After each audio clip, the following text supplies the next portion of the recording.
Hello বন্ধুরা, good morning. Papai Sonai lifestyle ব্লগে তোমাদের অনেক স্বাগত, তোমার অনেক ভালোবাসা জানিয়ে আজকের ব্লগটা শুরু করছি।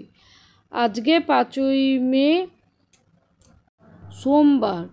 আর বন্ধুরা, চোখের ঘুম ছাড়লই মানে কাজকর্ম শুরু হয়ে যায়। চলো কাজকর্মগুলো করতে থাকি। মানে সকালে 1 মিনিট মানে 1 ঘন্টা সমান। ওদিকে ঘরটা মানে বিছানাটা তুলে এলাম, বাসি বিছানা। এদিকে কিছু সাবান ভিজছিল, চলো কেচে নিই।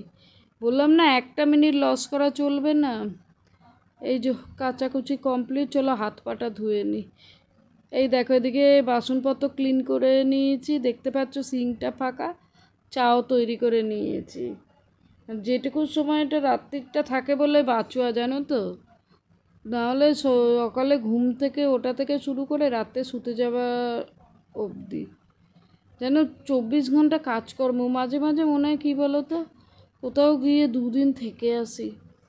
এত কাজকর্ম ভালো লাগছে না।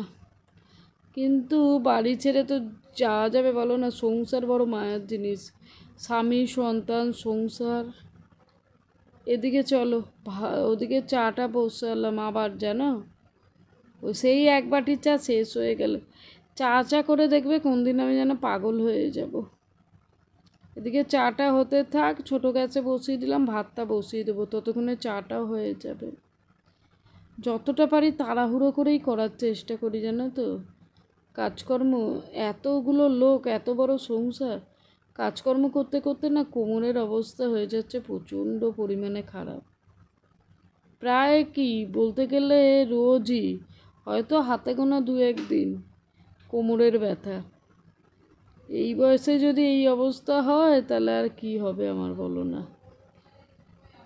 এখনও ছেলেদেরকে অনেকটা বড় করতে হবে। থাক, বাদ দাও। শরীর থাকলে তো ভালো মন্দ সমস্ত কিছু হবে। বললাম না নিজেকে নিয়ে চিন্তা করি না, সন্তানদের নিয়ে আগে চিন্তা করি। এদিকে ভাত বসে, এদিকে চাটাও ফুটে গেছে, চাটা করে দিচ্ছি। মানে 1 ফ্লাক্স চা যে কী করে 0.5 ঘন্টাও যায় না শেষ হয়ে যায়, অবাক হয়ে যায় জানো। বিশেষ করে তোমাদের দাদা এত চা খাওয়ার নেশা ধরেছে, আর কিছু বলতে গেলে চেঁচামেচি। নাকি ও একা না, আমরা সবাই মিলেই চাটা পাল্লা দিয়ে সমান পরিমাণে, এক কথায় যাকে বলা হয়, খাই। কী আর করা যাবে, সকালে ঝগড়া অশান্তি করে তো লাভ নেই। সকালে সবসময় মানে রাতে ঘুম থেকে মানে ঘুমিয়ে পড়ছি, তারপর ঘুম থেকে ওঠা মানে রিফ্রেশ মুডে সমস্ত কাজকর্ম করা উচিত। কালকে কি হয়েছে, কার সঙ্গে ঝগড়া অশান্তি, স্বামী স্ত্রী মনোমালিন্য, সমস্ত ভুলে ঘুম থেকে মানে যেই দিনটাও শুরু হলো যেমন তেমন, আমাদেরও সাংসারিক জীবনে দিনটাকে শুরু করতে হবে তেমন রিফ্রেশভাবে। মনে কোনো দ্বন্দ্ব, কোনো রাগ অভিমান কিছু না নিয়ে একটা ফ্রেশ সকাল শুরু করলাম। ওদিকে তো চাটা করে ঘরে দিয়ে এলাম, ভাত হচ্ছে। এদিকে ডালিয়ার খিচুড়িটা বসিয়ে দেবো, দিয়ে মাছটা ধোবো। বললাম না সকালে নিঃশ্বাস ফেলার সময় পাই না বন্ধুরা। আর এখানে মুসুর ডাল ডালিয়া দিয়ে দিয়েছি, পেঁয়াজ কেটে নিয়েছি, আর এদিকে করলা কাটছি। সুগার রুগী তো, এর থেকে ভালো ওষুধ মনে হয় কিছু নেই। ওর খাবার আমি ডেলি চেষ্টা করি তেঁতোটা দেয়া।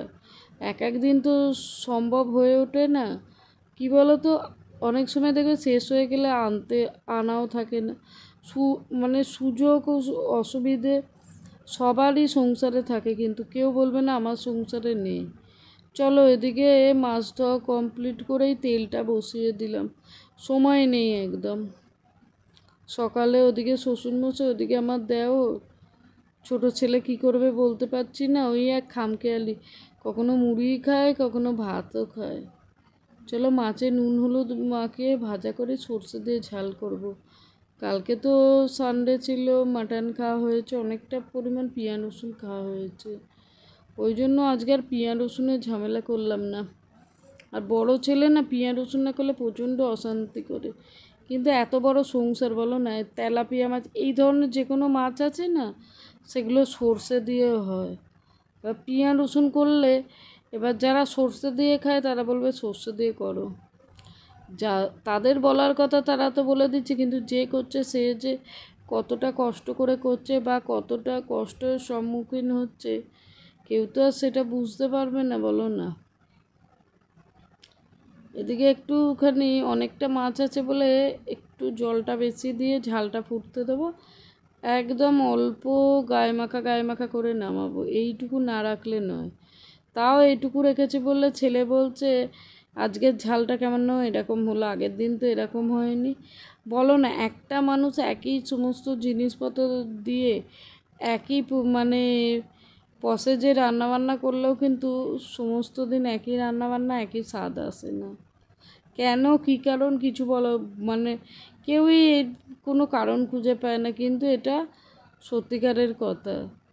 সবসময় কিন্তু স্বাদ একই রকম হয় না, স্বাদের ফারাক হয়। আর দেখবে যেই রান্নাটা যত্ন করে করছো সেই রান্নার স্বাদ যেমন, যেই রান্না অছেদ্যভাবে করা হচ্ছে অনেকবার দেখেছি সেই রান্নার কেন জানি না স্বাদ বেশি। চলো টমেটো পরিমাণ মতো, নুন হলুদ সমস্ত দিয়ে ঝালটা ফোটাতে দেবো, তারপর ফুটে গেলে মাছ দিয়ে নামিয়ে নেব। আর এদিকে পাট শাক কাটতে হবে, জানো এই শাক কাটা বাচ্চা যেন কান্না পেয়ে যায়, অনেকটা সময় সাপেক্ষ ব্যাপার, প্রচণ্ড কষ্ট হয়ে যায়। কোনো হেল্পিং হ্যান্ড নেই, বা আমাকে যে হাতে হাতে 2-4টে কাজ করে সাহায্য করে দেবে এরকম কোনো মানুষ নেই, প্রচণ্ড কষ্ট হয়ে যায়। আর এই দাঁড়িয়ে দাঁড়িয়ে কাজ করতে করতে না কোমরে এই মানে আগের বছরও হতো না, এই বছরে প্রচণ্ড পরিমাণে যন্ত্রণা করছে। আর তোমার দাদার সঙ্গে কথা বলছি, কী কথা নিয়ে মনে পড়ছে না, প্রচণ্ড হাসছি আমি। ওদিকে দেওর তাড়া মারছে, ও দেরি হয়ে গেছে, ওকে দেখো মাছের ঝাল দিয়ে মানে ঝালটা ফুটছে তো দিয়ে ছেড়ে দিলে, আমি বা কী করবো, একা মানুষ, কোটা বাটা সব একা হাতে, যে করে সেই জানে যে কী পরিমাণ কষ্ট হয়। এদিকে শাক ভাজা বসাচ্ছি রসুন আর কাঁচা লঙ্কা ফোড়ন দিয়ে, ছোটো কড়াটাই বসিয়ে দিলাম কারণ বড় কড়াটাই বার করেছি। মানে এইমাত্র মাছের ঝাল হলো, প্রচণ্ড পরিমাণে গরম, আর এইটুকু শাকের জন্য আর অত বড় ঢাউস কড়াটা বের করতে ইচ্ছে করছে না, সেই তো মানে আমাকেই মাজতে হবে, বলো না। আর ছোটো কড়াটাই করে নিচ্ছি। আজকে না প্রচণ্ড চাউমিন খেতে ইচ্ছে করছে টিফিনে, নিজের যখন যেটা ইচ্ছে করে, যদি আমার নিজের মানে ক্ষমতার ভেতর থেকে পূরণ করার চেষ্টা করি, কারণ সবসময় না সবার ইচ্ছেকে প্রাধান্য দিচ্ছি, কিন্তু নিজের ইচ্ছেকেও প্রাধান্য দিতে হবে, কারণ আমিও কিন্তু একটা মানুষ। এই সংসারে ব্যস্ত থাকতে থাকতে আমার আমিকেই আমি কোথাও হারিয়ে ফেলেছি। কিন্তু মাঝে মাঝে নিজের ইচ্ছেগুলো প্রাধান্য দেওয়া উচিত। এদিকে শাক ভাজা করে দিয়ে দিয়েছি তোমাদের দাদাকে, শশা কেটে দিয়েছি, আজকে এই ওর টিফিন বলতে পারো, লাঞ্চ বলতে পারো। চলো এদিকে খাবার দাবারগুলো তোমাদের দাদা রেডি করে দিয়ে, আর আমার একটু চাউমিন করতে হবে, প্রচণ্ড পরিমাণ ইচ্ছে করছে। আর যেই জিনিসটা খেতে ইচ্ছে করবে যতক্ষণ না খাবে দেখবে ততক্ষণ না মানে আত্মা কি জিনিস মানুষের ছটফট ছটফট করে। আর চাউমিনটা ছোটো থেকে এত পরিমাণে পছন্দ করি, ডিমও দরকার নেই বন্ধুরা, পেঁয়াজ আলু দিলেও হয়ে যাবে। চলো, কিন্তু বাড়িতে এখন ডিম আছে, একটা ডিম ফাটিয়ে দিয়ে দিলাম। চলো, ওই চাউমিনটা তো সেদ্ধ হয়ে গেছে, ডিমের ভুজিয়া করে পেঁয়াজ আলু লঙ্কাটাকে ভেজে ডিমটা দিয়ে দিলাম, চাউমিনটা দিয়ে নেড়ে চেড়ে নিলাম, আর বড় ছেলে স্কুলের জন্য বেরিয়ে পড়লাম।